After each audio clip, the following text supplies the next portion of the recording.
কংগ্রেস জিন্দাবাদ জিন্দাবাদ আমাদের যোগদানকারীকে জানাই স্বাগতম স্বাগতম স্বাগতম যোগদানকারীকে জানাই স্বাগতম স্বাগতম স্বাগতম। ফের ভাঙন বিজেপিতে। গেরুয়া শিবির ছেড়ে তৃণমূল কংগ্রেসে যোগদান করল ৩০টি পরিবার। জলপাইগুড়ি জেলার ধূপগুড়ি পুরসভার ১৬ নম্বর ওয়ার্ডের রায়পাড়াতে একটি যোগদান কর্মসূচির আয়োজন করেছিল তৃণমূল কংগ্রেস।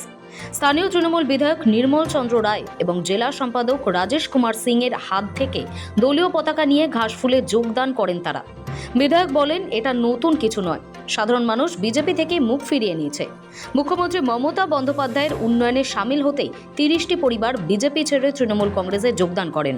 মানুষ ভুল বুঝতে পেরেছে যে তৃণমূল কংগ্রেসের কে হাত ধরেই উন্নয়নটা করতে হবে, বাংলার উন্নয়ন তৃণমূল কংগ্রেসের হাত ধরেই হবে, ভবিষ্যতের উন্নয়নটা তাই হবে।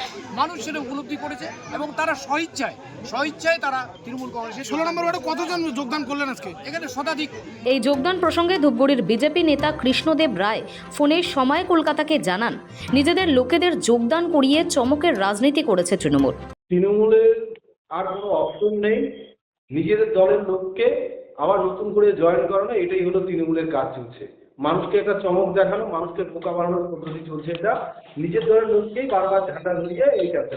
বিধায়ক এবং সম্পাদক ছাড়াও যোগদান কর্মসূচিতে উপস্থিত ছিলেন টাউন সভাপতি ইভান দাস, আইএনটিটি ইউসির টাউন সভাপতি আলম রহমান, যুব সভাপতি ধরণী রায়, যুব নেতা শুভ দে সরকার, গ্রামীণ আইএনটিটি ইউসির সভাপতি বীরেন রায় সহ দলীয় নেতৃত্ববৃন্দ। জলপাইগুড়ি থেকে সানি রায়ের রিপোর্ট, সময় কলকাতা।